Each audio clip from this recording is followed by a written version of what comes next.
നമുക്കായി തിരഞ്ഞെടുത്തിരിക്കുന്ന വേദഭാഗം ഫിലിപ്പിയർ 4 അതിൻ്റെ 6, 7 വാക്യങ്ങൾ വായിക്കാം. ഒന്നിനെക്കുറിച്ചും വിചാരപ്പെടരുത്, എല്ലാറ്റിലും പ്രാർത്ഥനയാലും അപേക്ഷയാലും നിങ്ങളുടെ ആവശ്യങ്ങൾ സ്തോത്രത്തോടു കൂടെ ദൈവത്തോട് അറിയിക്കത്രേ വേണ്ടത്. എന്നാൽ സകല ബുദ്ധിയും കവിയുന്ന ദൈവസമാധാനം നിങ്ങളുടെ ഹൃദയങ്ങളെയും നിലവുകളെയും ക്രിസ്തു യേശുവിങ്കൽ കാക്കും. ഹല്ലേലൂയ. ഒന്നിനെക്കുറിച്ചും വിചാരപ്പെടരുത്, എല്ലാറ്റിലും പ്രാർത്ഥനയാലും അപേക്ഷയാലും നിങ്ങളുടെ ആവശ്യങ്ങൾ സ്തോത്രത്തോടും കൂടെ ദൈവത്തോട് അറിയിക്കത്രേ വേണ്ടത്. എന്നാൽ സകല ബുദ്ധിയെയും കവിയുന്ന ദൈവസമാധാനം നിങ്ങളുടെ ഹൃദയങ്ങളെയും നിലവുകളെയും ക്രിസ്തുയേശുവിങ്കൽ കാക്കും. ഹല്ലേലൂയ. മഹാപരിശുദ്ധനായിരിക്കുന്ന ഞങ്ങളുടെ വാഴ്ത്തപ്പെട്ട ദൈവമേ, അപ്പാ, ഞങ്ങളുടെ ജീവിതത്തിൽ വിലപ്പെട്ട ഒരുപാട് കാര്യാദികൾ ചെയ്യുവാനുണ്ട് എങ്കിലും അങ്ങേക്ക് ഞങ്ങൾ സമയം കൊടുത്തുകൊണ്ട്, അങ്ങേ ഞങ്ങൾ മാനിച്ചുകൊണ്ട് അങ്ങയുടെ സന്നിധിയിൽ ഞങ്ങൾ കടന്നു വന്നിരിക്കുകയാണ്. എൻ്റെ ജീവിതത്തിൽ മറ്റെന്തിനേക്കാളും പ്രാധാന്യം ആരാധനയ്ക്ക് ഞാൻ കൊടുത്തിരിക്കുകയാണ്. എനിക്ക് ആരാധിക്കുവാൻ ഇഷ്ടമാണ്, കർത്താവിനോട് ചേരുവാൻ എനിക്ക് ഇഷ്ടമാണ്. ഇന്ന് ഈ വചന ശുശ്രൂഷ ജനത്തിന് അനുഗ്രഹമാക്കി തീർക്കുവാൻ കർത്താവിന് കഴിയും. യേശുവപ്പാ, ഇവരുടെ ഹൃദയത്തിലെ വേദന, ഇവരുടെ ഹൃദയത്തിലെ വിചാരങ്ങളെ അറിയുന്ന കർത്താവ് ഇവർക്കായി അത്ഭുതങ്ങളെ ചെയ്യണമേ എന്ന് പ്രാർത്ഥിക്കുന്നത്. വചന ശുശ്രൂഷയ്ക്ക് വിരുദ്ധമായി പോരടിക്കുന്ന എല്ലാ അന്ധകാര മണ്ഡലങ്ങളെയും എല്ലാ ദുഷ്ടാത്മ ശക്തികളെയും യേശുവിന്റെ അധികാരമുള്ള നാമത്തിൽ, in the name of Jesus of power, യേശുവിന്റെ അധികാരമുള്ള നാമത്തിൽ ഇപ്പോൾ തന്നെ സർവ്വ പോരിനായുധങ്ങളും തകരപ്പെടട്ടെ. അപ്പാ യേശുവപ്പാ, അങ്ങേക്ക് അസാധ്യമായി ഒന്നുമില്ലപ്പാ. ആലയം പുക കൊണ്ട് മൂടുമാറ് പരിശുദ്ധാത്മാവിന്റെ സാന്നിധ്യം അയച്ച കർത്താവ് പെന്തക്കോസ്ത് നാളിൽ അപ്പാ അവിടെ കൂടിയിരുന്ന സർവ്വജനത്തെയും അനുഗ്രഹിച്ച് പുത്തൻ ഭാഷകളാൽ പരിശുദ്ധാത്മാവിന്റെ പുതിയ മണ്ഡലങ്ങളാൽ അവനെ നിർത്തിയ കർത്താവ് ഈ ജനത്തിന്റെ മേൽ ഇറങ്ങണമേ എന്ന് പ്രാർത്ഥിക്കുന്നതാ. അങ്ങ് കൂടിയിരിക്കണമേ പിതാവേ, അങ്ങ് കൂടിയിരിക്കണമേ പിതാവേ. അപ്പാ, വചനം അങ്ങയുടെ വക, കേൾവിക്കാർ അങ്ങയുടെ വക. അപ്പാ, അവർക്ക് ആവശ്യമായ ദൂതിനെ, ഇന്ന് പകൽക്കാലം അവരുടെ ഹൃദയത്തെ തണുപ്പിക്കുന്ന ദൂതിനെ, അവരുടെ പ്രശ്നങ്ങൾക്ക് പരിഹാരമായിരിക്കുന്ന ദൂതിനെ കർത്താവ് അവർക്കായി കൊടുക്കണമേ പിതാവേ. അപ്പാ, കൃപയുടെ കരങ്ങളിൽ വഹിക്കും. അങ്ങ് വളരണം, അടിയാൾ താഴണം, പൊന്നുനാമ മഹത്വത്തിനായി സർവ്വതും തീരണം. ആമേൻ. ഒന്നിനെക്കുറിച്ചും വിചാരപ്പെടരുത്, എല്ലാറ്റിലും പ്രാർത്ഥനയാലും അപേക്ഷയാലും നമ്മുടെ ആവശ്യത്തെ നമ്മളെ സ്നേഹിക്കുന്ന നമ്മുടെ കർത്താവിൻ്റെ മുൻപിൽ വയ്ക്കുവാനാണ് കർത്താവ് പറയുന്നത്. ഹല്ലേലൂയ. ഇന്നത്തെ ലോകത്തിൽ മനുഷ്യർ പലതിനെയും ചൊല്ലി വിചാരപ്പെടുകയാണ്. പല പല പ്രശ്നങ്ങൾ അവരുടെ ജീവിതത്തിൽ അലട്ടുമ്പോൾ ഇനി മുന്നോട്ട് പോകുവാൻ കഴിയില്ല എന്നൊക്കെയും ഓർത്ത് പലതിനെ ചൊല്ലിയും ഓരോ ദിവസം എഴുന്നേൽക്കുന്നത് മുതൽ ഉറങ്ങുന്നത് വരെ ഭാവിയെക്കുറിച്ചുള്ള പ്രഥമമായ കാര്യാദികൾ ഞാൻ എങ്ങനെ നടത്തി തീർക്കും എന്നൊക്കെയുമുള്ള വ്യാകുലതയാണ് ഓരോരുത്തരുടെയും മനസ്സിൽ. നമ്മുടെ മക്കളെക്കുറിച്ച് അവരെ എങ്ങനെ നമ്മൾ വളർത്തും, അവർ നമ്മളെങ്ങനെ നമ്മൾ ആഗ്രഹിക്കുന്ന തലത്തിൽ അവരെ കൊണ്ടുപോകുവാനായി കഴിയും എന്നൊക്കെയും നമ്മൾ വിചാരപ്പെടുകയാണ്. പക്ഷേ എത്രയോ പേർ ഇതേപോലെ വിചാരപ്പെട്ടുകൊണ്ട് മനസ്സിനെ വ്യാകുലപ്പെടുത്തിക്കൊണ്ട് അവർക്കായി, കുഞ്ഞുങ്ങൾക്കായി, അവരുടെ ജീവന് വേണ്ടിയും കുഞ്ഞുങ്ങൾക്കും അവരുടെ ജീവന് വേണ്ടിയും എത്രയോ സമ്പാദ്യങ്ങൾ ബാങ്കിൽ ഡെപ്പോസിറ്റ് ചെയ്തു. എത്രയോ പേർ എന്തൊരു പ്രശ്നം വന്നാലും എൻ്റെ ജീവിതത്തിൽ പിടിച്ചു നിൽക്കുവാൻ കഴിയും എന്നുള്ള രീതിയിൽ പലതരത്തിലുള്ള ഭദ്രതയെ അവർ ഏർപ്പെടുത്തിയെങ്കിൽ പോലും പലരും ഒരു നിമിഷത്തിന് വേണ്ടി ഒരൊറ്റ ശ്വാസത്തിന് വേണ്ടി വെന്റിലേറ്ററിന്റെ സഹായം തേടി. അതില്ല എങ്കിൽ അവരുടെ ജീവിതത്തിൽ മുന്നോട്ട് പോകുവാൻ കഴിയില്ല എന്നൊരു സാഹചര്യം അവരുടെ മുൻപിൽ വന്നു. എന്തിനു വിചാരപ്പെടുന്നു? എത്രയോ പേർക്ക് ഇത്രയധികം സാമ്പത്തികം ഉണ്ടായിട്ടും, നല്ല മാളികകൾ പണിത് കൊട്ടാരം പോലെ തോന്നിക്കുന്ന ഭവനങ്ങൾ അവർക്കുണ്ടായിട്ടും അതിൽ കിടന്നുറങ്ങുവാൻ കഴിയാതെ ആശുപത്രി ബെഡുകളിൽ അഭയം പ്രാപിച്ചു. പക്ഷേ നമ്മുടെ കർത്താവ് നമ്മുടെ പ്രതിസന്ധിയുടെ മധ്യേ, നമ്മുടെ രോഗത്തിന്റെ മധ്യേ, നമ്മുടെ പ്രയാസങ്ങളുടെ മധ്യേ, നമ്മുടെ വിചാരങ്ങളുടെ മധ്യേ കടന്നു വന്നില്ലേ? നമ്മളെ കൈ താങ്ങിയില്ലേ? ശത്രു നിന്നെ നോക്കി ചിരിച്ചപ്പോഴും കർത്താവ് നിനക്ക് വേണ്ടി മേശ ഒരുക്കിയില്ലേ? വിചാരപ്പെടരുത്. ദൈവമക്കൾ വിചാരപ്പെടുന്നത് കർത്താവിന് ഇഷ്ടമല്ല. കർത്താവ് പറയുകയാണ്, നിങ്ങൾ എന്തിനു വിചാരപ്പെടണം? നിങ്ങൾ വിചാരപ്പെടരുത്. കർത്താവ് തന്റെ ജനത്തിനായി, തന്നെ സ്നേഹിക്കുന്ന, തന്നെ മാറോടടയ്ക്കുന്ന, യഥാർത്ഥമായി തന്നെ മനസ്സിൽ കരുതിയിരിക്കുന്ന, യഥാർത്ഥമായി തന്നെ മനസ്സിൽ ആരാധിക്കുന്ന ഒരു വ്യക്തിയെ പോലും വെറുതെ അയച്ചിട്ടില്ല. ബൈബിൾ നമുക്ക് പലതരത്തിലെ ഉദാഹരണങ്ങൾ നമ്മുടെ ജീവിതത്തിൽ നൽകിയിട്ടുണ്ട്. നമ്മുടെ ജീവിതത്തിൽ ബൈബിൾ അടിസ്ഥാനത്തിൽ നമ്മൾ വിശ്വസിച്ച പല കാര്യങ്ങളും ദൈവം നമുക്കായി നൽകിയിട്ടുണ്ട്. അങ്ങനെയുള്ള കർത്താവിന്റെ സ്നേഹത്തെ നമ്മൾ തിരിച്ചറിയുകയത്രേ വേണ്ടത്. പ്രശ്നങ്ങളും പ്രതീക്ഷകളും പ്രയാസങ്ങളും നമ്മുടെ മുൻപിൽ കടന്നു വരുമ്പോൾ ആ പ്രതികൂലത്തിന്റെ മധ്യേ ധീരതയോടെ ജയാളികളെ പോലെ ആ പ്രതിസന്ധിയെ മുന്നോട്ട് പോകുവാനായി നമ്മുടെ മനസ്സുകളെ നമ്മൾ ഒരുക്കണം. ഹല്ലേലൂയ. മത്തായി എഴുതിയ സുവിശേഷം 6 അതിന്റെ 31, 32 വാക്യം വായിക്കാമോ? ആകയാൽ നാം എന്ത് തിന്നും, എന്ത് കുടിക്കും, എന്തുടുക്കും എന്നിങ്ങനെ വിചാരപ്പെടരുത്. ഈ വകയൊക്കെയും ജാതികൾ അന്വേഷിക്കുന്നു. സ്വർഗസ്ഥനായ നിങ്ങളുടെ പിതാവ് ഇതൊക്കെയും നിങ്ങൾക്ക് ആവശ്യം എന്നറിയുന്നുവല്ലോ. ഹല്ലേലൂയ.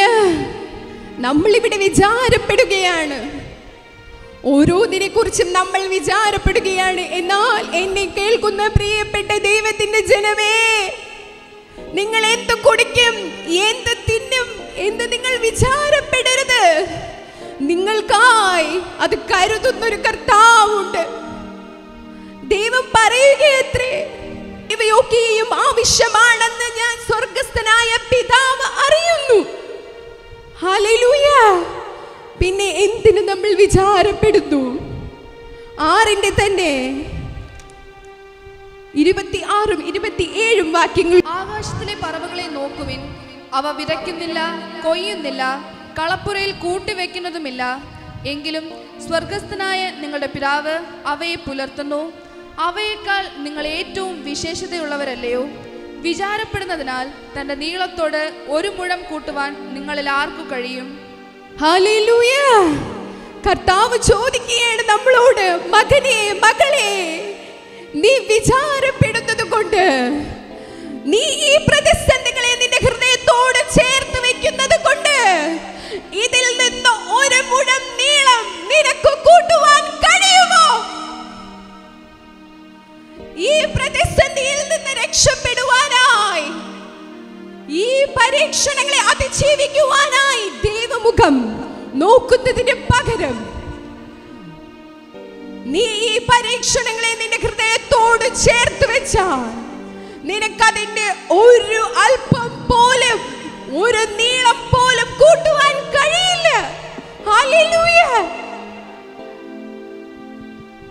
കർത്താവ് പലതിനെ കുറിച്ചുള്ള പ്രതീക്ഷകൾ നമുക്ക് നൽകിയിട്ടുണ്ട്.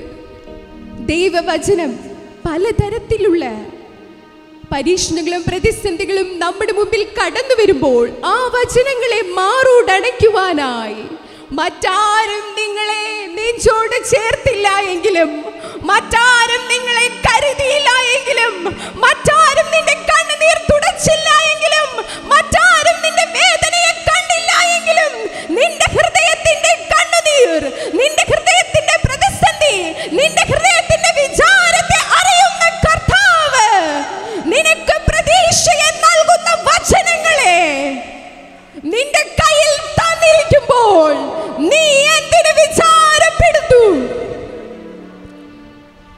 നീ എന്തിനു വിചാരപ്പെടുത്തു?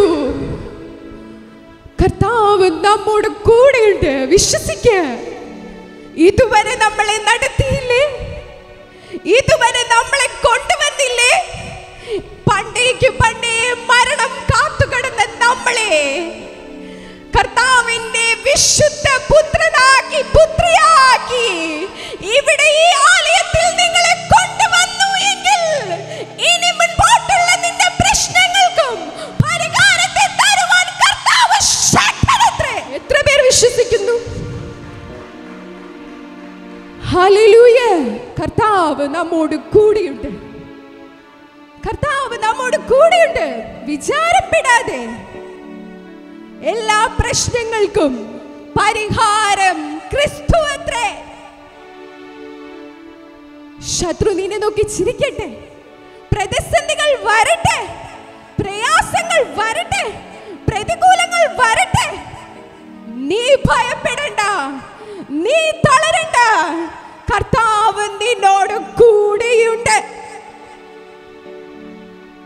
പ്രശ്നങ്ങളും പ്രയാസങ്ങളും വരുമ്പോൾ ഒന്നാമതായി ദൈവമക്കളായ നാം ചെയ്യേണ്ടത് പരീക്ഷണങ്ങളെ ക്രിസ്തു യേശുവിൽ ജയിക്കുവാനായി തീരുമാനമെടുക്കുക. സാമുവൽ ബ്രിങ്കിൾ എല്ലാവർക്കും അറിയാവുന്നൊരു വ്യക്തിയാണ്. അദ്ദേഹം തൻ്റെ സുവിശേഷം നടത്തുന്ന കാലയളവിൽ അദ്ദേഹം ഇങ്ങനെ തെരുവിൽ കൂടെ യാത്ര ചെയ്തു പോവുകയാണ്. പെട്ടെന്നൊരു മദ്യപാനി അദ്ദേഹത്തിൻ്റെ കാലിൽ വലിയൊരു ഇഷ്ടിക കഷ്ണം വലിച്ചിടുകയാണ്. ആ ഇഷ്ടിക കഷ്ണം തൻ്റെ കാലിൽ വീണപ്പോൾ അദ്ദേഹം നിലവിളിക്കുകയാണ്. എന്തു ചെയ്യുമെന്നറിയാതെ വേദനപ്പെടുകയാണ്.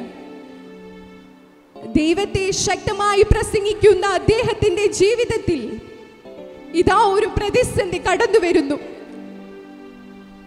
ആ ഇഷ്ടികക്കല്ല് തന്റെ കാലിൽ വീണത് മുഖാന്തരം തനിക്ക് ഏകദേശം 1.5 വർഷത്തോളം 18 മാസത്തോളം അദ്ദേഹത്തിന് ദൈവത്തെ പ്രസംഗിക്കുവാനോ ദൈവത്തെക്കുറിച്ച് പറയുവാനോ സ്വന്തം ആരാധനാലയത്തിൽ കടന്നു ചെല്ലുവാനോ കഴിയാതെ വേദനപ്പെടുകയാണ്.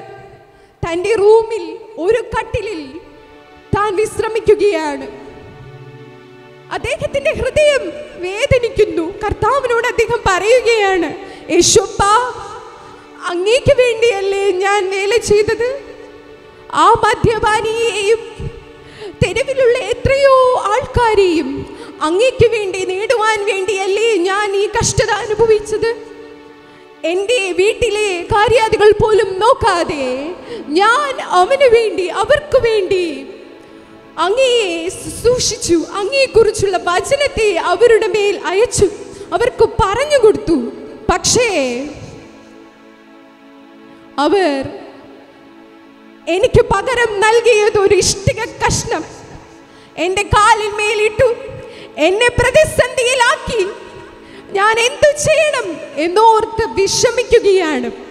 പെട്ടെന്ന് അദ്ദേഹത്തിന്റെ മനസ്സിലേക്ക് ഒരു വചനം കടന്നു വരികയാണ്. ഉൽപ്പത്തി 50:20. നിങ്ങളോ എനിക്ക് ദോഷമായി വിചാരിച്ചു, പക്ഷേ കർത്താവ് അതെനിക്ക് അനുഗ്രഹമാക്കി തീർത്തു. ഹല്ലേലൂയ. നിങ്ങളോ എനിക്കത് ദോഷമായി ചിന്തിച്ചു, പക്ഷേ കർത്താവോ എനിക്കത് അനുഗ്രഹമാക്കി തീർത്തു. ഹല്ലേലൂയ. അദ്ദേഹം ഈ വചനം കിട്ടിയപ്പോൾ ആത്മാവിൽ ആരാധിക്കുവാൻ തുടങ്ങി. അദ്ദേഹത്തിന് എന്തെന്നില്ലാത്ത സന്തോഷം ഉള്ളിൽ കടന്നു വന്നു. അദ്ദേഹത്തിന് മനസ്സിലായി, എൻ്റെ ജീവിതത്തിൽ ഈ പ്രതിസന്ധി വന്നത്, എൻ്റെ ജീവിതത്തിൽ ഈ പ്രതികൂലം കടന്നു വന്നത്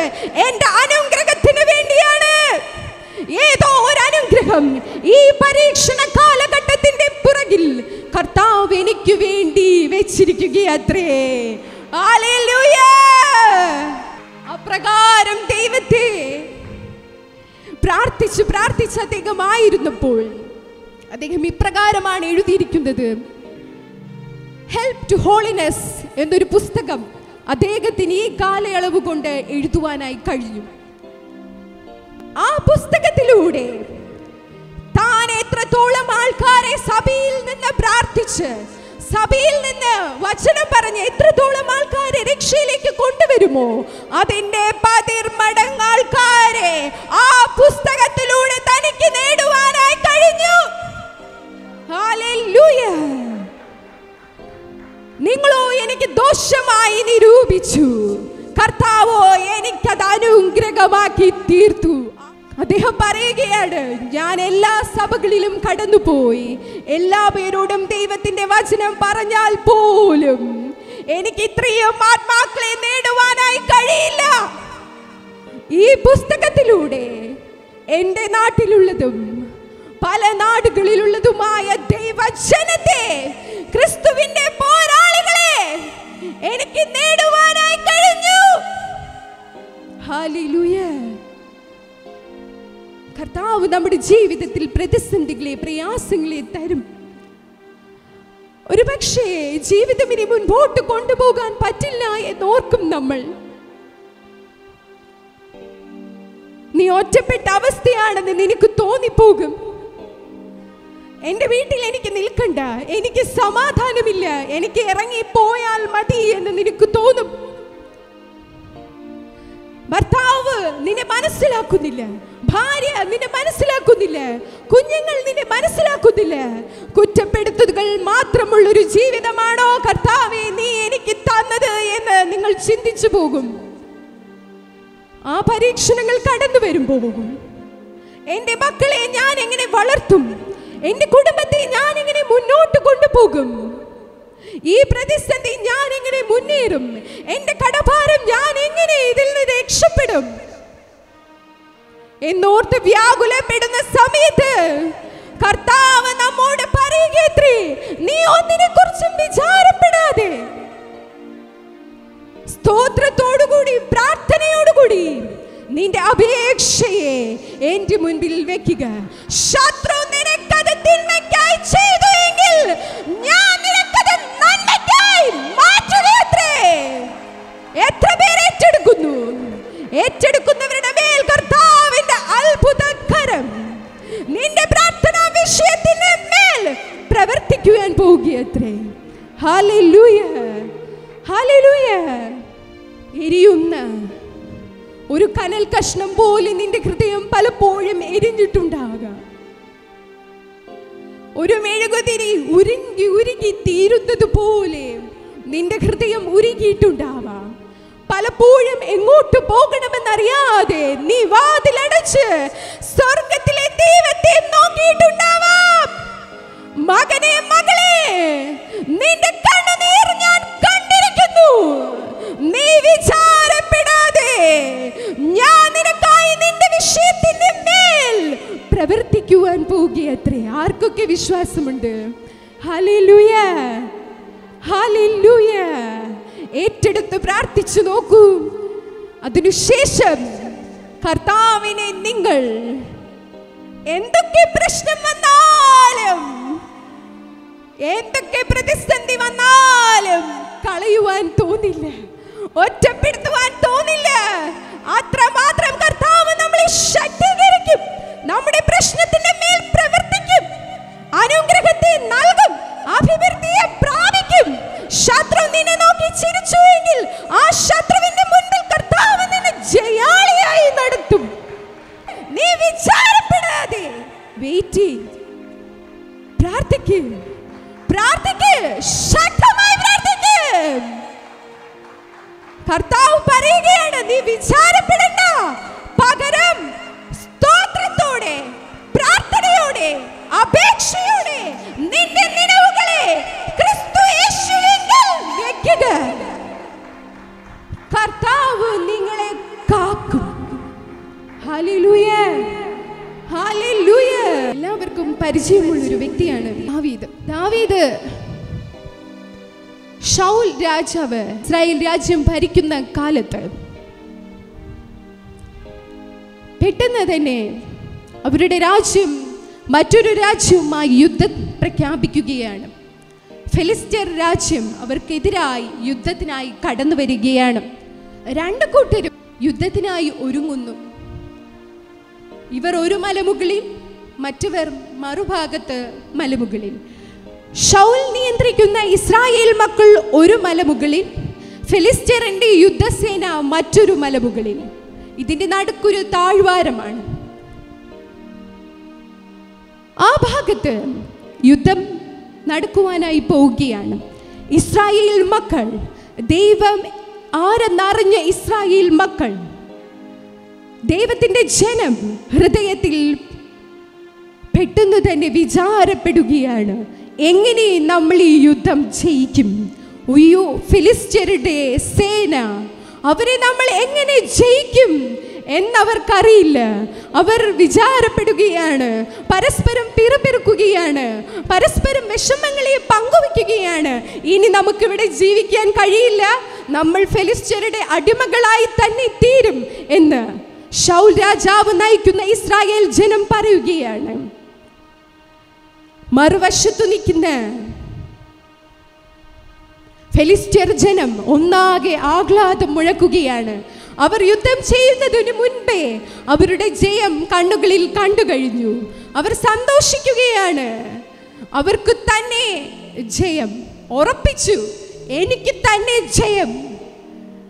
പക്ഷേ അവിടെ കർത്താവ് യുദ്ധം ചെയ്യുന്നതിന് പ്രതിസന്ധികൾ അനുഭവപ്പെടുന്ന ഇസ്രായേൽ ജനത്തിന്റെ മുൻപിൽ കർത്താവിന്റെ മകനായ ദാവീദിനെ അയക്കുകയാണ്. Hallelujah, hallelujah. അവിടെ വെച്ച് ചില മുഖാന്തരങ്ങളിലൂടെ ദാവീദ് യുദ്ധത്തിനായി ഒരുങ്ങുകയാണ്.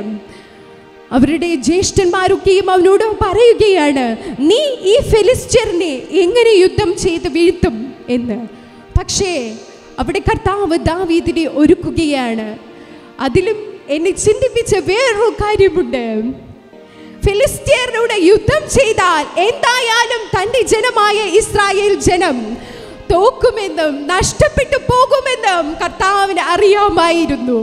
അതുകൊണ്ട് തന്നെ ശത്രുവിന്റെ മധ്യത്തിൽ നിന്ന് കർത്താവ് ഒരുവനെ പുറത്തു കൊണ്ടുവരികയാണ്, ഗോലിയാത്തിനെ. ഹല്ലേലൂയ.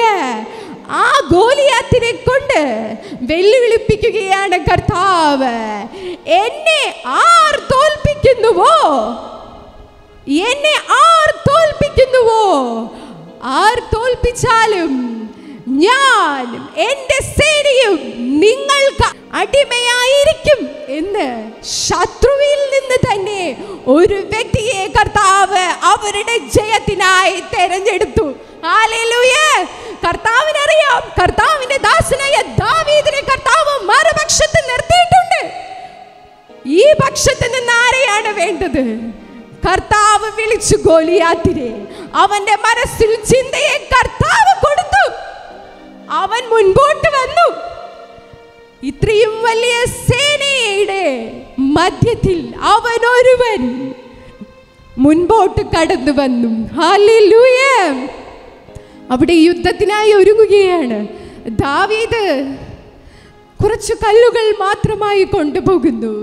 പക്ഷേ മല്ലനായ ഗോലിയാത്തോ ശൂലവും കുന്തവും ഒക്കെയായിട്ട് യുദ്ധത്തിനായി വരികയാണ്. എന്നിട്ട് ദാവീദിനെ പരിഹസിക്കുകയത്രേ.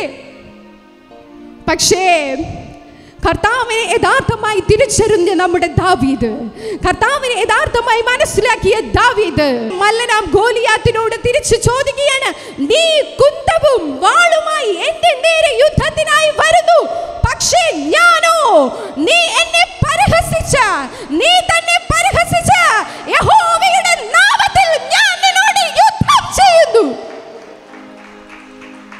ഹല്ലേലൂയ. നീ പരിഹസിച്ച യഹോവയുടെ നാമത്തിൽ ഞാൻ നിന്റെ മുന്നിൽ യുദ്ധം ചെയ്യുന്നു. ദൈവത്തിന്റെ ജനത്തെ വീണ്ടെടുക്കുവാൻ ദൈവത്തിന് നിന്റെ വാളോ കുന്തമോ ശൂലമോ ഒന്നും വേണ്ട. Hallelujah, hallelujah. യുദ്ധത്തിൽ ആർ ജയിച്ചു? നമുക്കറിയാം. ദാവീദ് ഒരു കല്ലുകൊണ്ട് മല്ലനായ ഗോലിയാത്തിനെ തകർക്കുമാർ കർത്താവ് അവിടെ അത്ഭുതത്തെ കൊണ്ടുവന്നു. എങ്ങനെ? പരീക്ഷണം ദാവീദിന്റെ മുൻപിൽ വന്നു. ഈ മല്ലനാം ഗോലിയാത്തിനെ ഞാൻ എങ്ങനെ തകർക്കുമെന്ന ചിന്ത ദാവീദിന്റെ ഉള്ളിലുണ്ട്. പക്ഷേ അവൻ അറിയാമായിരുന്നു, ഗോലിയാത്തിന്റെ കൂടെ ഉള്ളവനേക്കാൾ സർവശക്തനായ ദൈവം എന്റെ കൂടെയുണ്ട്, ഞാൻ ജയിക്കും. ആ പരീക്ഷണത്തെ ദാവീദ് ഏറ്റെടുത്തു. പരീക്ഷണങ്ങൾ നമ്മുടെ ജീവിതത്തിൽ വരും, പ്രയാസങ്ങൾ കടന്നു വരും. എന്നെ കേൾക്കുന്ന ദൈവത്തിന്റെ മക്കളെ, ദൈവം മുഖത്തെ നോക്കി എന്നെ കേൾക്കുന്ന ദൈവത്തിന്റെ ജനമേ, ദൈവമുഖത്തെ നോക്കിക്കൊണ്ട് ദൈവത്തിൽ നിങ്ങൾ സ്വയം അർപ്പിച്ചുകൊണ്ട് ആ പരീക്ഷണങ്ങളെ ഏറ്റെടുക്കുക, ദൈവസന്നിധിയിൽ ഇരിക്കുക. കർത്താവേ, ശത്രുവിനെ പോലും എന്റെ വിജയത്തിന് പാതയൊരുക്കിയ കർത്താവിനെ, എന്റെ പ്രതിസന്ധികളെ നീക്കുവാൻ അങ്ങ് ശക്തനാണ്, ഞാൻ അറിയുന്നു. ഹല്ലേലൂയ. ആ പ്രശ്നങ്ങൾ വരുമ്പോൾ നിങ്ങൾ ഹൃദയത്തിന്റെ ഉള്ളിൽ തട്ടി പറയുക, ഏ സാത്താനേ, ഏ പ്രശ്നമേ, ഏ പ്രതിസന്ധിയെ, എന്റെ ജീവിതത്തിൽ ഒളിഞ്ഞു കിടക്കുന്ന അനുഗ്രഹത്തിന്റെ മുന്നോടിയാണ് നീ. എനിക്ക് കർത്താവ് തരാൻ പോകുന്ന അനുഗ്രഹത്തിന്റെ മുന്നോടിയാണ് ഈ പ്രതിസന്ധി എന്ന് തിരിച്ചു പറയുക. Hallelujah, hallelujah. കർത്താവ് നമ്മുടെ ജീവിതത്തിൽ തന്നിരിക്കുന്ന വാഗ്ദത്തം നമ്മൾ ഉള്ളിൽ ഏറ്റെടുക്കുക, ആ വാഗ്ദത്തങ്ങളെ മുറുകെ പിടിക്കുക. ആ വാഗ്ദത്തങ്ങൾ നീ വിചാരപ്പെടരുത്. വിചാരപ്പെടുന്നത് കൊണ്ട് നിനക്കതിൽ ഒന്നും ചെയ്യുവാൻ സാധ്യമല്ല. വിചാരപ്പെടുന്നത് കാര്യത്തെ നടത്തുവാൻ സ്വർഗസ്ഥനായ കർത്താവ് ശക്തനത്രേ. രണ്ടാമതായി, മൂന്നാമതായി കർത്താവ് പറയുന്നു, നീ വിചാരപ്പെടുന്നത് കൊണ്ട് നിന്റെ കാര്യത്തിൽ നിന്നും നിനക്കൊരൽപ്പം പോലും മുന്നോട്ടോ, നിനക്കൽപ്പം പോലും അതിൻ്റെ ഒരംശം പോലും മുന്നോട്ട് വയ്ക്കുവാൻ കഴിയില്ല. പിന്നെ എന്തിനു വിചാരപ്പെടുന്നു? ഹല്ലേലൂയ. കർത്താവ് നമ്മുടെ ജീവിതത്തിൽ പലപ്പോഴും ഇനി ഒരിക്കലും നമുക്ക് മുന്നോട്ട് പോകുവാൻ വഴിയില്ല, എൻ്റെ മുൻപിലെ എല്ലാ വാതിലുകളും അടഞ്ഞു, ക്ലോസ്ഡ് ആണ്, എനിക്കിനി ഒന്നും ചെയ്യാൻ പറ്റില്ല എന്ന് വേദനപ്പെട്ട നിമിഷത്തിൽ ഇവിടെ ഇരിക്കുന്ന ഓരോ വ്യക്തികൾക്കും സാക്ഷ്യം പറയുവാനുണ്ടായിരിക്കും. എനിക്കുമുണ്ട്. എൻ്റെ കർത്താവ് എൻ്റെ ജീവിതത്തിൽ ഇനി മുന്നോട്ട് പോകുവാൻ നിനക്ക് വഴിയില്ല എന്ന് ശത്രു വെല്ലുവിളിച്ചപ്പോൾ ഇന്ന് കാണുന്ന അളവിൽ എൻ്റെ ജീവിതത്തെ അനുഗ്രഹിച്ചത് എൻ്റെ സ്വർഗസ്ഥനായ കർത്താവത്രേ. ആ കർത്താവ് ഈ ബൈബിൾ നമുക്ക് ദാനമായി നൽകിയ ഈ തിരുവചന അടിസ്ഥാനത്തിൽ ഞാൻ പറയുകയത്രേ, നമ്മുടെ ജീവിതത്തിലെ ഏത് പ്രതിസന്ധിയെയും നേരിടുവാനുള്ള ശക്തി, ദൈവകൃപ അവന്റെ മുൻപാകെ നമ്മൾ ഇരുന്നാൽ, അവനോട് നമ്മൾ ചോദിച്ചാൽ ഉറപ്പായും നമ്മുടെ മധ്യത്തിൽ കടന്നു വരും. ഹല്ലേലൂയ. ചിലരൊക്കെയും പറയാറുണ്ട്, അയ്യോ എനിക്കിനി പറ്റില്ല, അയ്യോ എനിക്കിനി പറ്റില്ല, എനിക്ക് മുൻപോട്ട് പോകുവാൻ ഇനി കഴിയില്ല, എന്തു ചെയ്യണമെന്ന് എനിക്കറിയില്ല, സമൂഹം എന്നെ നിന്ദിക്കുന്നു, എല്ലാവരുടെ ഭാഗത്തു നിന്നും കുറ്റപ്പെടുത്തുകൾ മാത്രം, ഞാൻ എന്തു ചെയ്യുന്നോ അതൊക്കെയും സീറോയായി പോകുന്നു, ഞാൻ എന്താരംഭിക്കുന്നു അതൊക്കെയും സീറോയായി പോകുന്നു, എനിക്കിനി ജീവിക്കണമെന്ന് ആഗ്രഹമില്ല, എൻ്റെ ഹൃദയം തകർന്നിരിക്കുകയാണ്. യേശുപ്പാ, യേശുപ്പാ, അങ്ങേക്ക് എന്നോട് ഇഷ്ടമുണ്ടെങ്കിൽ എൻ്റെ ഈ ആത്മാവിനെ എന്നിൽ നിന്നും എടുക്കാമോ എന്ന് ചോദിച്ച പല വ്യക്തികളും ഈ ഭാഗത്തുണ്ടായിരിക്കും, ഉറപ്പാണ്. പക്ഷേ ആ പ്രശ്നങ്ങളുടെ മധ്യേ നീ മെഴുകുതിരി പോലെ ഉരുകി ഉരുകി ഉരുകി ഉരുകി ഉരുകിയപ്പോഴും അതിൻ്റെ മറുവശത്ത് കർത്താവ് നിന്നോട് നമ്മോടൊപ്പം ഉണ്ടായിരുന്നു. കർത്താവ് നമ്മുടെ ഹൃദയത്തെ തൊട്ടു, തണുപ്പിച്ചു. കർത്താവ് നമ്മുടെ ഹൃദയത്തെ തണുപ്പിച്ചത് കൊണ്ടത്രേ നമുക്ക് മുൻപോട്ട് പോകുവാനായി കഴിഞ്ഞത്. ഹല്ലേലൂയ. എരിയുന്ന മെഴുകുതിരി പോലെ ഞാൻ ഉരുകിയപ്പോഴും എൻ്റെ കർത്താവ് എനിക്ക് വേണ്ടി എൻ്റെ മുൻപിൽ ഇറങ്ങി വന്നു, അത്ഭുതങ്ങളെ ചെയ്തു എന്ന് സാക്ഷ്യം പറയുവാൻ ഈ ഭാഗത്തായിരിക്കുന്നവർക്ക് കഴിയും. ഞാൻ സ്കൂളിൽ പഠിക്കുന്ന സമയത്ത് 10ാം ക്ലാസ് പരീക്ഷയാണ്, എക്സാം എഴുതി. എക്സാമിൽ വിജയം ഞാൻ കരസ്ഥമാക്കി. പക്ഷേ കൊച്ചുനാൾ മുതലെയുള്ള എൻ്റെ ആഗ്രഹമാണ് എൻ്റെ വീട്ടിൻ്റെ അടുത്തുള്ള സ്കൂളിൽ തന്നെ എനിക്ക് പഠിക്കുവാനായി പോകണം. അവിടെ തന്നെ എനിക്ക് എൻ്റെ ഉപരിപഠനം, അതായത് +1 +2 പഠിച്ച് പൂർത്തിയാക്കണം എന്നെനിക്ക് ആഗ്രഹമുണ്ടായി. അങ്ങനെ ഞാൻ ആഗ്രഹിച്ചിരിക്കുമ്പോൾ എൻ്റെ റിസൾട്ട് വന്നു. അതിനായി ഞാൻ കഠിനമായി പ്രയത്നിച്ചു. നല്ല മാർക്കോടുകൂടി തന്നെ വിജയിച്ചു. അഡ്മിഷൻ നമ്മളന്ന് ഏകജാലകമാണ്. ആപ്ലിക്കേഷൻ അയക്കുകയാണ്. ആപ്ലിക്കേഷൻ അയച്ചു. പക്ഷേ എനിക്ക് ആ സ്കൂളിൽ കിട്ടിയില്ല. ആ സ്കൂളിൽ കിട്ടുവാനുള്ള ശതമാനമായ മാർക്കുകൾ എനിക്കുണ്ടായിരുന്നിട്ടും എനിക്ക് ആ സ്കൂളിൽ അഡ്മിഷൻ ലഭിക്കാതെ മറ്റൊരു സ്കൂളിൽ അഡ്മിഷൻ ലഭിക്കുകയാണ്. ആ ഭാഗത്ത് ഞാൻ കടന്നുപോയി. ഞാൻ പറഞ്ഞു, എനിക്ക് ഈ സ്കൂൾ വേണ്ട, ഞാനിവിടെ പഠിക്കില്ല, എനിക്കിവിടെ അഡ്മിഷൻ എടുക്കണ്ട. വീണ്ടും ആപ്ലിക്കേഷൻ റിട്ടേൺ ചെയ്ത് അയക്കാനായി ഞാൻ പറയുകയാണ് എൻ്റെ പപ്പയോട്. അങ്ങനെ 4 പ്രാവശ്യമുണ്ട്. 4 പ്രാവശ്യം ആപ്ലിക്കേഷനും അയച്ചു. അവസാനത്തെ പ്രാവശ്യം, 3ാമത്തെ പ്രാവശ്യം ആ സ്കൂളിലേക്ക് കടന്നു ചെല്ലുമ്പോൾ അവരെന്നോട് പറയുകയാണ്, പ്രിയപ്പെട്ട വിദ്യാർത്ഥി, ഇവിടെ അഡ്മിഷൻ എടുക്കുക, അവിടെ ഒഴിവുകൾ ഒന്നും തന്നെ ഇല്ല, നിനക്കവിടെ കിട്ടില്ല, ഉറപ്പാണ്. അവരങ്ങനെ പറഞ്ഞതുകൊണ്ട് ഞാൻ സൈറ്റിൽ കയറി നോക്കുകയാണ്. ശരിയാണ്, അവിടെ ഫുൾ അഡ്മിഷൻ ക്ലോസ്ഡ് ആണ്. അവിടെ നിന്നൊരു വ്യക്തി പോയാൽ മാത്രമേ എനിക്ക് ആ ഭാഗത്ത് കയറുവാനായി കഴിയുകയുള്ളൂ. ഞാൻ വളരെയധികം വിഷമത്തോടെ ഭവനത്തിൽ വന്നു. ഞാൻ പപ്പയോട് പറഞ്ഞു, ഒരു പ്രാവശ്യം കൂടെ ഉണ്ടല്ലോ പപ്പ, നമുക്ക് നോക്കാം. പപ്പ പറഞ്ഞു, ശരി, നിന്റെ ഇഷ്ടം പോലെ. തിരിച്ച് ഭവനത്തിൽ കടന്നു വന്നു. ഞാനിങ്ങനെ വിഷമിക്കുകയാണ്. എൻ്റെ മനസ്സിൽ മുമ്പ് തന്നെ കർത്താവിനോടുള്ള ഇഷ്ടം വളരെയധികം ഉണ്ടായിരുന്നത് കൊണ്ട് എൻ്റെ പപ്പയും അമ്മയും, അമ്മ ഒരുപാട് പ്രാർത്ഥിക്കും, അങ്ങനെ ദൈവവചനങ്ങൾ എൻ്റെ ഉള്ളിൽ തന്നതുകൊണ്ട് ആ പ്രതിസന്ധിയുടെ മധ്യത്തിൽ പെട്ടെന്ന് തന്നെ ഞാൻ ദൈവമുഖം അന്വേഷിക്കുകയാണ്. ഞാൻ മനസ്സിൽ ഇങ്ങനെ തീരുമാനമെടുത്തു, ഞാൻ ഉപവസിച്ച് പ്രാർത്ഥിക്കും. അടുത്ത ആപ്ലിക്കേഷൻ വരുന്നതിൻ്റെ അന്ന് വരെയും ഞാൻ ഉപവസിച്ച് പ്രാർത്ഥിക്കും. ഞാൻ എൻ്റെ അമ്മയോട് പറഞ്ഞു. അമ്മ പറഞ്ഞു, ആദ്യമായല്ലേ നീ ഉപവാസം എടുക്കാൻ പോകുന്നത്, ഇത്രയും ദിവസം നീ കാത്തിരുന്ന് ഉപവസിക്കണ്ട എന്ന് പറഞ്ഞു. പക്ഷെ ഞാൻ പറഞ്ഞു, ഇല്ലമ്മ, എൻ്റെ ആവശ്യമാണ്. അമ്മ പറഞ്ഞു, ഇതൊരു കൊച്ചു കാര്യമല്ലേ, നീ എന്തിനാ വിഷമിക്കുന്നത്? ഇല്ല, ഞാൻ എൻ്റെ ഫ്രണ്ട്സിനോട് പറഞ്ഞിട്ടുണ്ട്, എനിക്ക് ആ സ്കൂളിലാണ് പഠിക്കുവാൻ ആഗ്രഹം. എല്ലാവർക്കും അതറിയാം, എൻ്റെ ആഗ്രഹം അതാണെന്ന്. എനിക്ക് പഠിക്കണം, എനിക്ക് അവിടെ തന്നെ പഠിക്കണമെന്ന് ഞാൻ പറഞ്ഞു. ഞാൻ അവിടെ പഠിക്കുവാനായി തയ്യാറെടുപ്പെടുക്കുകയാണ്. ഉപവാസത്തിനായി ഉപവസിച്ചു. 7 ദിവസം, ഒരാഴ്ച കഴിഞ്ഞേ അടുത്ത റിസൾട്ട് വരികയുള്ളൂ. അതായത് ഇനി ആർക്കെങ്കിലും ഏതെങ്കിലും സ്കൂളിലോട്ട് മാറ്റി കിട്ടുമോ എന്നുള്ള ഇതിനെക്കുറിച്ച് അറിയുവാൻ 7 ദിവസം കാത്തിരിക്കണം. 7 ദിവസവും ഞാൻ ഉപവസിച്ചു. 7 ദിവസവും ഞാൻ പ്രാർത്ഥിച്ചു. എനിക്കറിയാവുന്നത് പോലെയൊക്കെ ഞാൻ ദൈവത്തിൻ്റെ മുൻപിൽ പ്രാർത്ഥിച്ചു തുടങ്ങി. എൻ്റെ സർവശക്തനായ പിതാവ് അടഞ്ഞിരുന്ന ആ വഴിയെ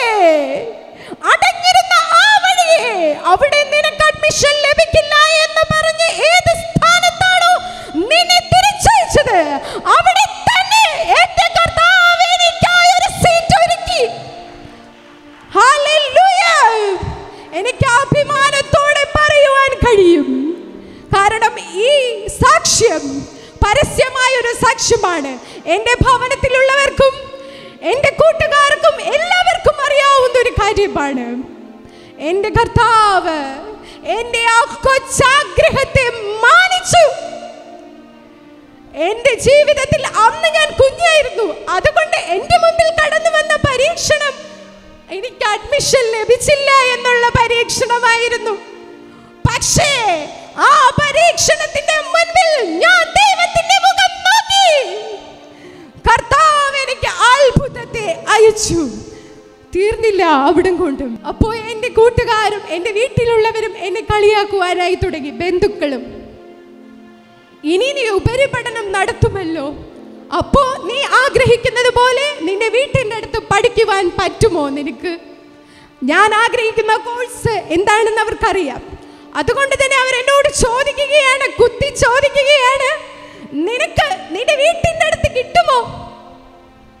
ഞാൻ പറഞ്ഞു അന്ന് വിശ്വാസത്തോടെ, എന്നെ ഇതുവരെ എന്റെ കർത്താവ് നടത്തിയെങ്കിൽ ഇനിയും നടത്തുവാൻ ശക്തനത്രേ. ഹല്ലേലൂയ. ഞാൻ അതിനായി തയ്യാറെടുത്തു, പരീക്ഷ എഴുതി. പരീക്ഷകളുടെ ലിസ്റ്റുകൾ പലതും കടന്നു വന്നു. ആ ലിസ്റ്റുകളിൽ എനിക്ക് കിട്ടിയത് വർഷത്തിൽ ഒരിക്കൽ മാത്രം ഭവനത്തിൽ കടന്നു വരാൻ പറ്റുന്ന ഒരു കോളേജാണ്. ഹല്ലേലൂയ. ഒരിക്കൽ മാത്രമേ എനിക്ക് ഭവനത്തിൽ വരാൻ കഴിയുകയുള്ളൂ. അതറിഞ്ഞ സമയം മുതൽ എല്ലാവരും പരസ്പരം പറയുവാനായി തുടങ്ങി, അന്ന് നീ പറഞ്ഞത് നിന്റെ വീട്ടിൻ്റെ അടുത്ത് നീ പഠിക്കുമെന്നല്ലേ, ഇപ്പോൾ എന്തായി എന്ന് ചോദിച്ചു എൻ്റെ അടുത്ത്. ഹല്ലേലൂയ. ഞാൻ തളർന്നില്ല. ഒരു നിമിഷം എൻ്റെ ഹൃദയം മെഴുകുതിരി പോലെ ഉരുകി. പക്ഷേ എൻ്റെ കർത്താവ് എനിക്ക് അത്ഭുതത്തെ അയക്കുമെന്ന് എനിക്ക് വിശ്വാസമുണ്ടായിരുന്നു. പഴയ അവസ്ഥയിൽ കർത്താവ് എനിക്ക് അത്ഭുതം അയച്ചതുകൊണ്ട് ഞാൻ വീണ്ടും ഉപവാസത്തോടെ പ്രാർത്ഥിക്കുവാനായി തുടങ്ങി. എൻ്റെ ഉപവാസങ്ങൾ കടന്നുപോയെങ്കിലും എനിക്ക് ലഭിച്ചില്ല. എനിക്ക് ലഭിച്ച കോളേജിലേക്ക് അഡ്മിഷനായി കടന്നു പോവുകയാണ്. അവിടെ അഡ്മിഷൻ എടുത്തു. എൻ്റെ അമ്മയും പപ്പയും തിരിച്ച് ഭവനത്തിൽ മടങ്ങി വന്നു. വളരെ വേദനയോടെയാണ് അവർ മടങ്ങുന്നത്. അയ്യോ, ഇത്രയും ദൂരം, ഒരു വർഷത്തിൽ ഒരിക്കൽ മാത്രം എങ്ങനെ നിന്നെ ഞങ്ങൾ കാണും എന്ന വേദന അവർ എന്നോട് പങ്കുവെക്കുകയാണ്. അപ്പോഴേക്കും എൻ്റെ ഹൃദയത്തിൻ്റെ ഉള്ളിൽ വേദനയുണ്ട്. അയ്യോ കർത്താവേ, എൻ്റെ പ്രതിസന്ധിയുടെ മധ്യത്തിൽ കർത്താവേ എന്തുകൊണ്ട് പ്രവർത്തിച്ചില്ല? ഞാൻ വേദനിച്ചിരുന്നപ്പോൾ ഞാൻ മെഴുകുതിരി പോലെ ഉരുകുന്നത് കർത്താവ് കണ്ടിട്ടും എൻ്റെ അടുക്കൽ കടന്നു വരാത്തതെന്ത്? സ്വാഭാവികമായും ഒരു നിമിഷം ഞാൻ ചിന്തിച്ചു പോയി. എങ്കിലും ധൈര്യപ്പെട്ടു. അമ്മ എന്നോട് പറയുകയാണ്, എല്ലാം കർത്താവ് അറിയുന്നു, നീ വിശ്വാസത്തോടെ ആയിരിക്കുക, നീ ധൈര്യപ്പെടുക എന്ന് എൻ്റെ അമ്മ എന്നോട് പറയുകയാണ്. ഒരു മാസം കടന്നുപോയി. ഒരു മാസം ഞാൻ ഉറപ്പിച്ചു, ഇവിടെ തന്നെ ഇനി ഒന്നും ചെയ്യുവാൻ കഴിയുകയില്ല. പക്ഷേ എൻ്റെ സ്വർഗ്ഗത്തിലെ പിതാവ് എനിക്കായി തിരുവനന്തപുരം ഡിസ്ട്രിക്റ്റിൽ ഒരു സീറ്റിനെ ഒരുക്കി. ഹല്ലേലൂയ. കർണാടക ഡിസ്ട്രിക്റ്റിൽ പോയ എന്നെ തിരിച്ചെന്റെ കർത്താവ് ട്രിവാൻഡ്രം ഡിസ്ട്രിക്റ്റിൽ കൊണ്ടുവന്നു. എനിക്കായി ഒരു സീറ്റിനെ അനേകം ലാസ്റ്റായി ഒരു റിസൾട്ടിൽ വരുവാനുണ്ടായിരുന്നു. ആ റിസൾട്ടിൽ അനേകം ഫ്രണ്ട്സ് എന്നെ വിളിച്ചു പറയുകയാണ്, എനിക്കിവിടെ അഡ്മിഷൻ കിട്ടി, നീ ഒന്ന് നോക്കുമോ? പഴയതുപോലെ അല്ല, റിസൾട്ടിൽ വ്യത്യാസം വന്നിട്ടുണ്ട്, നീ ഒന്ന് കേറി നോക്കൂന്ന്. ഞാൻ പറഞ്ഞു, വേണ്ട, ഇവിടെ തുടരുവാൻ ഞാൻ ആഗ്രഹിക്കുന്നു, ഇനി പറ്റില്ല. എങ്കിലും എൻ്റെ മനസ്സിൽ ശക്തമായി, എന്തായാലും അവർ പറഞ്ഞതല്ലേ, നോക്കാം. ഞാൻ തുറന്നു നോക്കി. എൻ്റെ കർത്താവ്, എനിക്കറിയില്ല അന്ന് ഞാൻ അനുഭവിച്ച ദൈവിക സന്തോഷം എനിക്ക് പറഞ്ഞറിയിക്കുവാൻ കഴിയില്ല. അത്രമാത്രം ഒരു വിജയത്തെ എൻ്റെ കർത്താവ് എൻ്റെ മുൻപിൽ കൊണ്ടുവന്നുവെങ്കിൽ ഇത്രയും ഭീമമായിരിക്കുന്ന പ്രതിസന്ധിയുടെ മുൻപിൽ നിൽക്കുന്ന നിങ്ങളുടെ പ്രയാസത്തെ കണ്ടില്ല എന്ന് നടിക്കുവാൻ കർത്താവിന് കഴിയില്ല. വിശ്വാസത്തോടെ പ്രതിസന്ധികളെ ദൈവമുഖത്തോടെ നേരിടുക. ദൈവമുഖം കണ്ടുകൊണ്ട് പ്രതിസന്ധി നേരിട്ട് വിശ്വാസത്തോടെ പ്രാർത്ഥനയോടെ നീ ആയിരിക്കുന്നു, നിന്റെ ജീവിതത്തിൽ അത്ഭുതം കൊണ്ടുവരുവാൻ കർത്താവ് ശക്തനത്രേ. എന്റെ ചെറിയൊരു പ്രാർത്ഥന വിഷയമാണ്, അതിന്മേൽ അത്ഭുതം പ്രവർത്തിക്കുവാൻ കർത്താവിന് കഴിഞ്ഞുവെങ്കിൽ ഇന്ന് നീ കണ്ണുനീരോടെ പ്രതിസന്ധിയോടെ ദൈവത്തിന്റെ മുൻപിൽ വെച്ചിരിക്കുന്ന പ്രയാസത്തെ, നിന്റെ ഹൃദയത്തെ വ്യാകുലപ്പെടുത്തുന്ന, നിന്റെ ഹൃദയത്തെ ചിന്തിപ്പിക്കുന്ന, നിന്റെ ഹൃദയത്തെ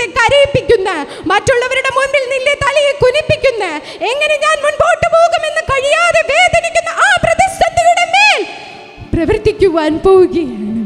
ഹല്ലേലൂയ. എൻ സങ്കടങ്ങൾ സകലവും തീർന്നു പോയി, സംഹാരദൂതൻ എന്നെ കടന്നുപോയി. സങ്കടങ്ങൾ സകലവും തീർന്നു പോയി, സംഹാരദൂതൻ എന്നെ കടന്നുപോയി, സംഹാരദൂതൻ എന്നെ കടന്നുപോയി.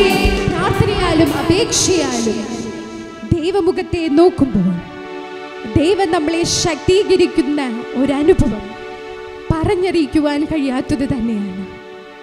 ബൈബിളിൽ നിന്ന് പോലും അങ്ങനെ 2-3 ഉദാഹരണങ്ങൾ ഞാൻ നിങ്ങൾക്ക് പറഞ്ഞു തരുവാനായി ആഗ്രഹിക്കുന്നു. അപ്പോസ്തല പ്രവൃത്തികൾ 28:3-6 വരെയുള്ള വാക്യങ്ങൾ. പൗലോസ് കുറെ വിറക് പെറുക്കി തീയിലിട്ടപ്പോൾ ഒരു അണലി ചൂട് നിമിത്തം പുറപ്പെട്ട് അവന്റെ കൈക്ക് പറ്റി. ആ ജന്തു അവന്റെ കൈമേൽ തൂങ്ങുന്നത് ബർബരന്മാർ കണ്ടപ്പോൾ, ഈ മനുഷ്യൻ ഒരു കൊലപാതകൻ, സംശയമില്ല, കടലിൽ നിന്ന് രക്ഷപ്പെട്ടിട്ടും നീതിദേവി അവനെ ജീവിച്ചിരിപ്പാൻ സമ്മതിക്കുന്നില്ല എന്ന് തമ്മിൽ പറഞ്ഞു. അവനോ ആ ജന്തുവിനെ തീയിൽ കുടഞ്ഞു കളഞ്ഞു, ദോഷമൊന്നും പറ്റിയില്ല. അവൻ വീർക്കുകയോ പെട്ടെന്ന് ചത്തു വീഴുകയോ ചെയ്യുമെന്ന് വെച്ച് അവർ കാത്തുനിന്നു. വളരെ നേരം കാത്തു നിന്നിട്ടും അവന് ആപത്തൊന്നും ഭാവിക്കുന്നില്ല എന്ന് കണ്ട് മനസ്സ് മാറി അവനൊരു ദേവൻ എന്ന് പറഞ്ഞു. Hallelujah, hallelujah, hallelujah. ഇവിടെ പൗലോസ് പെട്ടെന്ന് കുറച്ച് വിറക് കഷ്ണങ്ങൾ വാരി തീയിലേക്ക് ഇടുകയാണ്. ആ സമയത്ത് അതിൽ നിന്നൊരു വിഷവസ്തുവായ സർപ്പം, അണലി, പെട്ടെന്ന് അവന്റെ കൈകളിൽ കൊത്തുകയാണ്. അത് കണ്ടു നിന്ന് ദൈവജനം, അവിടെ ഉണ്ടായിരുന്ന എല്ലാവരും ചേർന്ന് പറയുകയാണ്, ഇവൻ എന്തോ കൊലപാതകം ചെയ്തിട്ട് വന്നവനാണ്. അവിടെ നിന്ന് അവൻ രക്ഷപ്പെട്ടു വന്നിട്ടും അവരെ രക്ഷപ്പെടുവാൻ ആ ദേവൻ അനുവദിച്ചില്ല. അതുകൊണ്ട് അവന്റെ കൈക്കത് കടിച്ചിരിക്കുകയാണെന്ന് ആദ്യം പറയുകയാണ്. Hallelujah, hallelujah. കുറെ നേരം അവർ വെയിറ്റ് ചെയ്തു, എന്താ സംഭവിക്കുന്നതെന്ന് അറിയണ്ടേ. കുറെ പേർക്ക് പല അഭിപ്രായങ്ങൾ പറയുകയാണ്. ഇപ്പോ തീരും, ഇപ്പോ മരിച്ചു പോവും, ഇപ്പോ ചത്ത് വീർക്കും എന്നൊക്കെയും പലരും പറയുകയാണ്. പക്ഷേ എന്ത് സംഭവിച്ചു? അവനൊരു ദോഷവും സംഭവിച്ചില്ല. ഹല്ലേലൂയ. വചനം പറയുന്നു, അവനൊരു ദോഷവും സംഭവിച്ചില്ല. എന്തുകൊണ്ട്? കർത്താവിന്റെ ശ്രേഷ്ഠ ദാസനായിരുന്ന പൗലോസ്, കർത്താവിന്റെ സ്നേഹത്തെ അറിഞ്ഞ പൗലോസ്, കർത്താവിനെ യഥാർത്ഥമായി മനസ്സിലാക്കിയ പൗലോസ്, പ്രാർത്ഥനയോടുകൂടിയായിരുന്ന പൗലോസ്, പൗലോസിന്റെ ഉള്ളിൽ അവനെ കുറ്റം വിധിച്ചാണ് ആ ഭാഗത്തേക്ക് കൊണ്ടുപോകുന്നത്. പക്ഷേ പൗലോസിന്റെ ഉള്ളിലുണ്ടായിരുന്ന ദൈവിക ശക്തി, പരിശുദ്ധാത്മാവിന്റെ ശക്തി, പരിശുദ്ധാത്മാവിന്റെ കൃപ അവനൊരു ദോഷവും സംഭവിക്കാതെ കാത്തു. സർപ്പങ്ങളെയും തേളുകളെയും അവന്റെ സകല ആയുധത്തെയും ചവിട്ടുവാൻ ഞാൻ നിനക്ക് അധികാരം തന്നിരിക്കുന്നു എന്ന വാഗ്ദത്തത്തിന്റെ മറവിൽ അവിടെ കർത്താവ് പൗലോസിന്റെ ജീവനെ നേടുകയാണ്. Hallelujah, hallelujah. പലപ്പോഴും ശത്രു നമ്മളെ നോക്കി അഭിപ്രായപ്പെട്ടു, കാരുണ്യ പ്രാർത്ഥനാലയത്തിൽ പോകുന്നു, നീ പ്രാർത്ഥിച്ചോണ്ട് നടക്ക്, ഇപ്പോ കാണാം എന്ത് സംഭവിക്കുമെന്ന്. അങ്ങനെ പറഞ്ഞവരുടെ മധ്യേ കർത്താവ് നമ്മളെ നടത്തിയില്ലേ? നിന്റെ കാലിനോ നിന്റെ കൈക്കോ നിന്റെ രോമത്തിനോ ഒരു ദോഷവും സംഭവിക്കാതെ അവൻ കരുതിയില്ലേ? ഹല്ലേലൂയ. എന്തുകൊണ്ടത് സംഭവിച്ചു അവർക്കറിയില്ലാതെ. എന്തുകൊണ്ടെന്ന്? പ്രാർത്ഥനയുടെ ശക്തി, പരിശുദ്ധാത്മാവിന്റെ ശക്തി. നീ ഒരു ദിവസം നിലവിളിക്കുന്ന നിന്റെ കർത്താവ് നിന്റെ മേൽ പകർന്ന നിന്റെ പരിശുദ്ധാത്മാവ്, കർത്താവ് നിനക്കായി ദാനം ചെയ്ത, നിങ്ങളുടെ മേൽ കർത്താവ് തന്നിരിക്കുന്ന കർത്താവിന്റെ വിലയേറിയ പരിശുദ്ധാത്മാവിന്റെ ശക്തി ശക്തിയാലത്രേ നീ നിന്റെ മുന്നിൽ വന്ന പ്രതിസന്ധിയെ നേരിട്ടത്, അതിജീവിച്ചത്. പലരും പലതും രേഖപ്പെടുത്തിയെങ്കിലും അതൊന്നും സംഭവിക്കാതെ കഴുകൻ തന്റെ കുഞ്ഞിനെ കാക്കുന്ന പോലെ, കോഴി തന്റെ കുഞ്ഞിനെ അടയ്ക്കുന്നത് പോലെ, കണ്ണിൻ കൃഷ്ണമണി പോലെ കരുതി. ഹല്ലേലൂയ. നിന്റെ രോമത്തിൽ പോലും തൊടുവാൻ സാധിക്കാതെ വണ്ണം ശത്രു ഇപ്പോൾ വിജയം നേടാമെന്ന് കരുതി നിനക്കെതിരായ പൈശാചികനെ കർത്താവ് നേരിട്ടു. കർത്താവ് തന്റെ ദൂതനെ അയച്ച് വെട്ടി വീഴ്ത്തി അനുഗ്രഹത്തെ നിങ്ങളുടെ പക്കൽ അയച്ചു. Hallelujah, hallelujah. അതുപോലെ തന്നെ മറ്റൊരു ഉദാഹരണം, എരിഹോവിന്റെ പതനം. എരിഹോ മതിൽ കർത്താവ് തന്റെ ജനത്തിന്, ഇസ്രായേൽ ജനത്തിന് വാഗ്ദത്തം കൊടുത്തിട്ടുണ്ട്. നിങ്ങൾ കടന്നു പോകുന്ന കനാൻ ദേശത്തിലേക്ക് അവർ പോകുമ്പോൾ വലിയൊരു ദീർഘമായ യാത്രയാണ്. ഈ യാത്രയിൽ നിങ്ങൾ കടന്നു പോകുന്ന എല്ലാ ദേശത്തെയും ഞാൻ നിങ്ങൾക്ക് അവകാശമാക്കി നൽകും. അതിൽ പ്രകാരം അവർ എരിഹോ എന്ന ദേശത്തിൽ മുൻപിലെത്തുകയാണ്. അവിടെ വലിയൊരു മതിലുണ്ട്. അത് കടന്നു പോകുവാൻ അവർക്ക് സാധ്യമല്ല. പക്ഷേ കർത്താവ് അവിടെ എന്ത് ചെയ്തു? തന്റെ ദാസനോട് പറയുകയാണ്, നീ ദൈവമക്കളെ ഒരുമിച്ച് കൂട്ടണം. അവരോട് പറയണം, ദൈവത്തിൽ നിന്നൊരു കൽപ്പന വന്നിരിക്കുകയാണ്, ഈ എരിഹോയെ തകർക്കുവാൻ ഞാൻ പോവുകയാണ്. നമ്മുടെ മുൻപിലായിരിക്കുന്ന എരിഹോയെ തകർക്കുവാനായി കർത്താവ് പോവുകയാണ്. വിശ്വാസമുണ്ടോ? കർത്താവ് പറഞ്ഞു, കർത്താവിന്റെ നിയമപേടകം എടുത്ത് മുൻപിലായി ഒരു വ്യക്തി നടക്കുക. 7 പേരെ നീ വിളിക്കണം. ആ 7 പേരും ഉച്ചമായി തന്നെ വാദ്യഘോഷങ്ങൾ പുറപ്പെടുവിക്കണം. 7 പേര്. അതിനോടൊപ്പം ദൈവജനം നടക്കണം. നടന്ന് ചുറ്റും വലയം വെക്കണം. ഈ എരിഹോ മതിലിനെ ഒരു ദിവസം ഒരു പ്രാവശ്യം, അങ്ങനെ 6 ദിവസം ഈ എരിഹോ മതിലിന് ചുറ്റും നിങ്ങൾ നടക്കണം. 7ാമത്തെ ദിവസം നിങ്ങൾ അതിശക്തമായി തന്നെ വാദ്യഘോഷങ്ങൾ വായിക്കണമെന്ന് കർത്താവ് പറയുകയാണ്. അങ്ങനെ അവർ അതുപോലെ ചെയ്യുകയാണ്. എന്ത് സംഭവിച്ചു? 7ാമത്തെ ദിവസം അവർ 6 ദിവസവും ഒരു പ്രാവശ്യം വീതം ആ എരിഹോ മതിലിനു ചുറ്റും നടന്നു. കർത്താവ് പറഞ്ഞതുപോലെ ചെയ്തു. 7ാമത്തെ ദിവസം അവർ അതിഉച്ചനാദത്തോടുകൂടി കർത്താവിനെ ആരാധിച്ചുകൊണ്ട് കർത്താവ് പറഞ്ഞ പ്രകാരം ചെയ്യുകയാണ്. എന്ത് സംഭവിച്ചു? എരിഹോ മതിൽ ഇടിഞ്ഞു വീണു. ഹല്ലേലൂയ. പ്രാർത്ഥനയുടെ ശക്തി, പ്രാർത്ഥനയുടെ കോട്ട, പരിശുദ്ധാത്മാവിന്റെ ബലം ആ ഭാഗത്ത് വെളിപ്പെട്ടു. കർത്താവ് അവർക്ക് വാഗ്ദത്തം ചെയ്തതുപോലെ അവർ കർത്താവിന്റെ കൽപ്പന അനുസരിച്ചു. അതിൻ പ്രകാരം അത്ഭുതം ആ ഭാഗത്ത് നടന്നു. ഹല്ലേലൂയ. പ്രതിസന്ധി വന്നപ്പോൾ അവർ തളർന്നില്ല. ദൈവമുഖത്തെ അന്വേഷിച്ചു. ദൈവം അവർക്ക് മറുപടിയെ അയച്ചു. ദൈവം പറഞ്ഞ മറുപടി അവർ അനുസരിച്ചു. അതിൻ മുഖാന്തരം അവർക്ക് അനുഗ്രഹമുണ്ടായി. എരിഹോ അവരുടെ മുൻപിൽ തകർന്നു പോയി. Hallelujah, hallelujah. എന്നെ കേൾക്കുന്ന ദൈവത്തിന്റെ ജനമേ, നമ്മുടെ ജീവിതത്തിൽ പല പ്രതിസന്ധികൾ കടന്നു വന്നേക്കാം, പല പ്രയാസങ്ങൾ കടന്നു വന്നേക്കാം. നീ ഭയപ്പെടാതെ, നിന്റെ കണ്ണിൽ നിന്ന് വീഴുന്ന എന്തുകൊണ്ട് കർത്താവേ എനിക്ക് ഈ അവസ്ഥ വന്നു, എല്ലാവരുടെ മുൻപിലും അപമാനിതയായി ഞാൻ നിൽക്കുകയാണ്, എനിക്കെന്തു ചെയ്യണമെന്നറിയില്ല എന്ന് നീ കർത്താവിനോട് ചോദിക്കുന്നുവോ?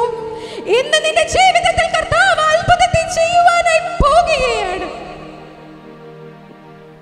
പ്രാർത്ഥനയോടെ ദൈവമുഖം അന്വേഷിക്കുന്നു എങ്കിൽ, പ്രതിസന്ധികളിൽ തളരാതെ ദൈവമുഖത്തെ നോക്കുകയാണെങ്കിൽ, നീ ഒന്നിനെ കുറിച്ച് വിചാരപ്പെടേണ്ട.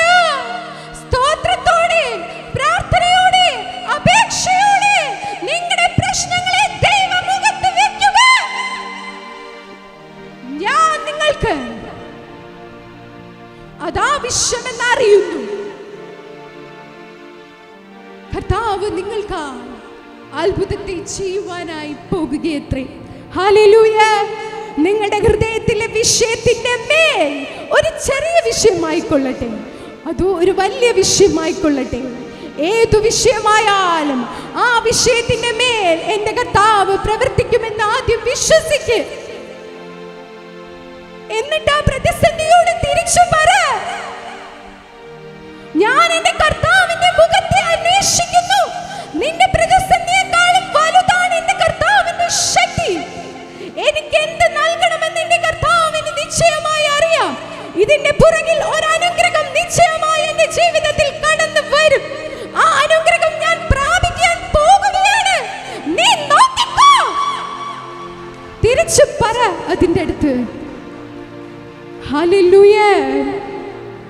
നമുക്ക് തന്ന ഈ വാഗ്ദത്തങ്ങളെ മുറുകെ പിടിച്ചുകൊണ്ട്, ഏതു പ്രതിസന്ധിയുടെ മധ്യയാണോ നീ പ്രയാസപ്പെടുന്നത്, ആ പ്രതിസന്ധിയുടെ മധ്യേ കർത്താവിനോട് ചോദിക്കാമോ? ഒരത്ഭുതം, ഒരത്ഭുതം എന്റെ യേശുപ്പാ, എനിക്കൊരു മറുപടി, എനിക്കൊരു മറുപടി. ദൈവജനം അസാധ്യമെന്ന് പറയുന്നു. ദൈവമേ, നിന്നെ അറിഞ്ഞ നിന്റെ ദൈവത്തിന്റെ ജനം പോലും എന്റെ അടുത്ത് പറയുകയാണ്, ഇത് അസാധ്യം. രോഗത്താൽ ഞാൻ പ്രയാസപ്പെടുന്നു, എന്നെ രോഗിയായി മുദ്ര കുത്തുന്നു. എന്റെ കർത്താവേ, അങ്ങേക്ക് എന്റെ ജീവിതത്തിലുള്ള അത്ഭുതം വരുത്തുവാനായി കഴിയും. ഞാൻ വിശ്വസിക്കുന്നപ്പാ, ഞാൻ വിശ്വസിക്കുന്നപ്പാ. എന്റെ ഹൃദയം കരയുകയാണ് പിതാവേ, കരയുകയാണപ്പാ. പലപ്പോഴും എന്ത് ചെയ്യണമെന്നറിയാതെ ഞാൻ വേദനിക്കുകയാണ് യേശുപ്പാ. എനിക്കൊരു മറുപടിയെ തരാമോ? എന്നെ ഒന്ന് കരുതാമോ? എന്നെ ഒന്ന് പരിഗണിക്കാമോ? വായ്കളെ തുറന്ന് ചോദിക്കുക.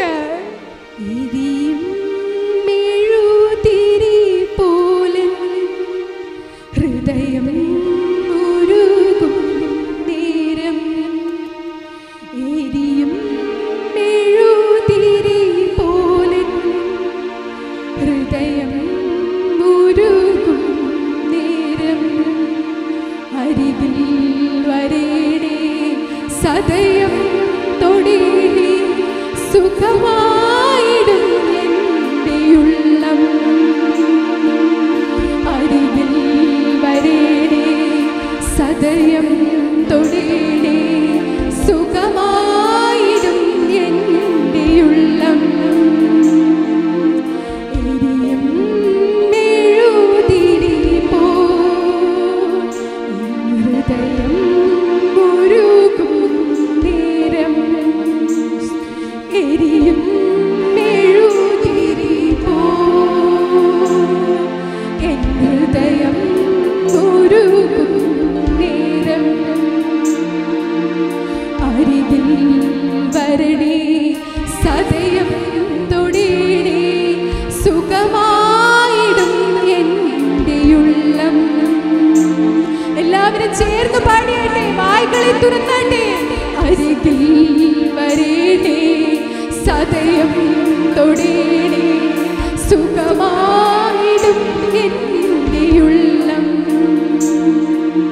സ്നേഹം ത്യാഗമെന്നോതി ക്രൂശിൽ മരിച്ചൊരു നാഥാ, സ്നേഹം ത്യാഗമെന്നോതി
അരികിൽ വരേണേ, സദയം തൊടേണേ, സുഖമായിടും എൻ്റെ ഉള്ളം.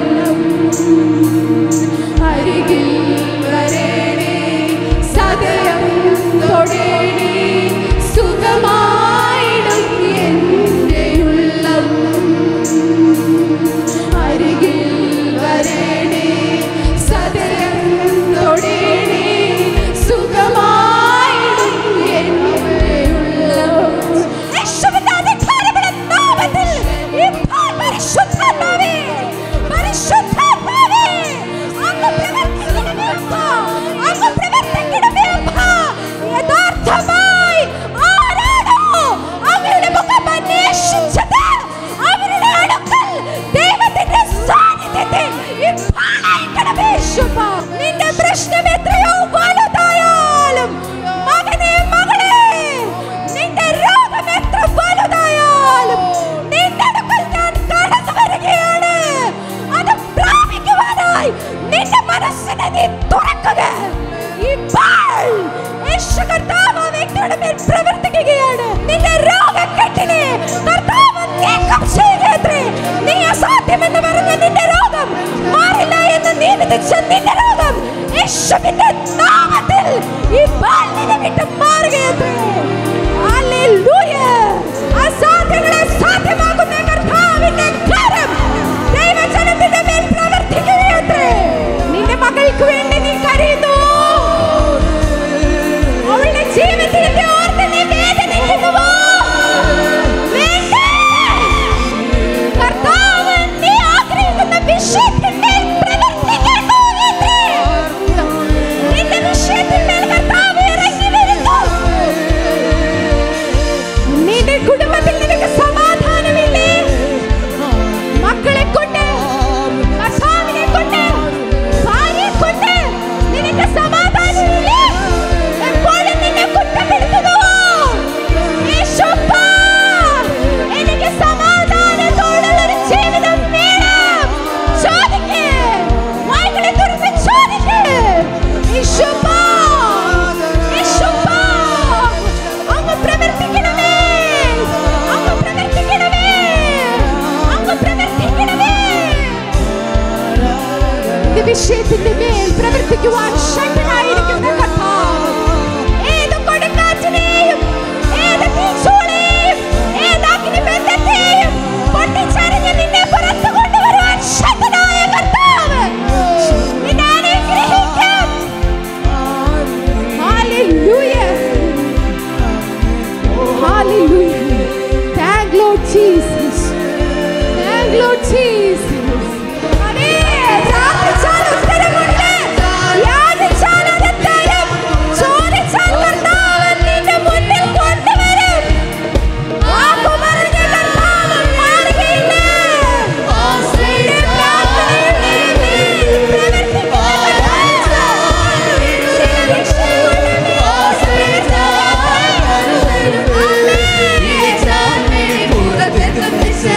ആമേൻ.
തോന്നിയല്ലോ പിതാവേ.